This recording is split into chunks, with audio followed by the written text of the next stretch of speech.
And what I'm referencing here is that Christian and I were kind of talking beforehand and just going through some different things that maybe we've forgotten.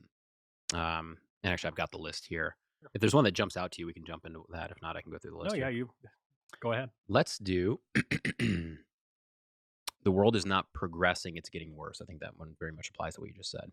Yeah.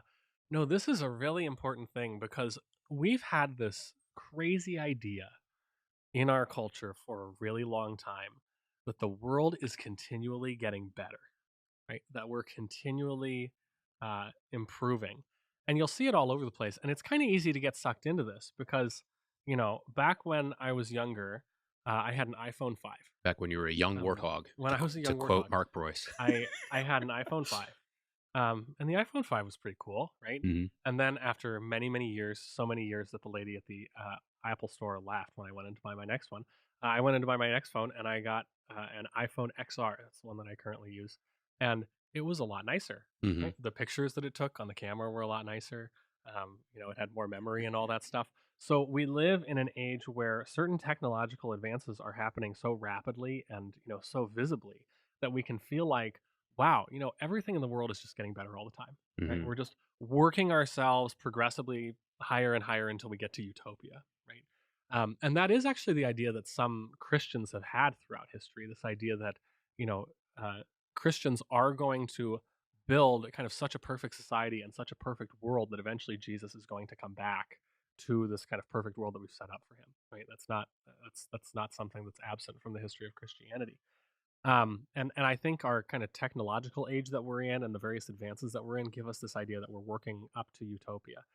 Um, I think a good expression if you're looking for like one phrase that you'll find it in is I think it was Barack Obama, who I think was quoting Martin Luther King, talks about how the arc of the universe is long, but it inevitably bends toward justice, right? Which is to Mm. say that like history goes on, it takes a long time, but it's getting better, right? If you hang in there long enough, we're gonna get to good.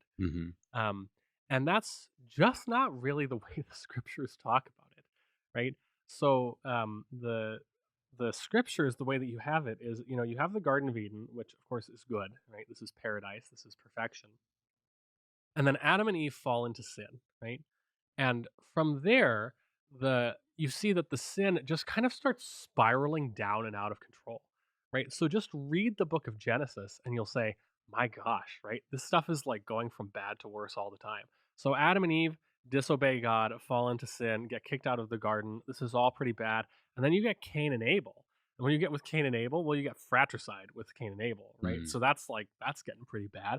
And then you go even farther and you get to like Lamech, right? Who's gone from fratricide to just like serial homicide, apparently, right? So we're moving Hmm. even further into sin. And then by the time you get to the story of Joseph, right, these brothers not only try to commit fratricide against their brother until one of them eventually talks them out of it, but then they sell their brother into slavery, cover his coat in blood, and use it to lie to their father. I mean, we're just adding sin on sin on sin, right? Hmm. So the story of the world as kind of the scriptures presented is a world that is continually getting more and more subject to degradation as a result of the fall into sin, right? Hmm. And just the compounding effects of more sin over time.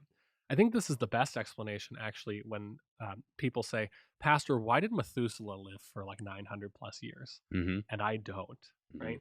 Well, you notice if you look through the scriptures, the age spans start to get less over time, right? And why is that? Well, it sure seems like human nature is decaying, right? Like human nature immediately after we fall from the garden is still not so totally decayed and corrupt that we're, dying after only 70, 80, 90 years or whatever the case may be. But it works its way down there, right, as the effects of sin continue to compound in us. So all that is to say, we used to realize that as a church, right? And you'll find this in the Lutheran confessional writings, specifically in the Augsburg Confessions article on the marriage of priests. This is one of the arguments that the Augsburg Confession uses to say that it might be a good idea to let priests get married. There are various kind of arguments that it uses. We can talk about some of the other ones if you want. But one of them that it says is human nature is continuing to decay and get worse. And so they say maybe there was a time in the past when we could expect celibacy of, you know, all of our priests and that would work out okay. But human nature is just continually degenerating, Mm, and we're just getting worse to the point where that is not a realistic expectation of us now, mm, right? That's kind of the sort of argument that the Augsburg Confession is trying to make. And so this is just a useful reminder to us, right, to kind of be sober-eyed as we look at the world around us, mhm, to see what's going on, and it can help us, I think, not to be so disappointed because a lot of times, you know, there are people all over the kind of spectrum of American ideas who have this idea of progress, of things getting better. And we're in the middle of an election cycle right now, right? mhm, And everyone is hoping for progress, right? If you are on the left side of the political aisle, you think that probably think that Kamala Harris is going to be progress, that she's going to, take us in the right direction as a country, and the long arc of history is going to continue to bend a little bit more towards justice. And if you're on the right side of the political spectrum, you probably, there are some exceptions to this, think that Donald Trump is going to be progress, right? He's going to move us in the right direction. And isn't that what America's about, right? Is to continue to get better and to move in the mhm, right direction. And let me tell you, one side of that equation is going to be really disappointed mhm, yeah, coming up, probably by the time this episode goes out, right? And part of that is because I think both sides of this have sometimes fallen prey to this idea that progress is inevitable, mhm, right?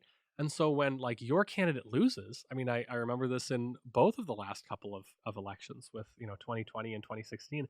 There are people who are heartbroken because their worldview isn't prepared to deal with the fact that I don't know, maybe your governmental system would get worse, yeah, right? mhm, Maybe people would get worse. Maybe you actually like are going to see people fall into all kinds of sin that you wouldn't have expected before. But human nature continues to degrade in such a way that this is just kind of the sort of thing that we'll expect.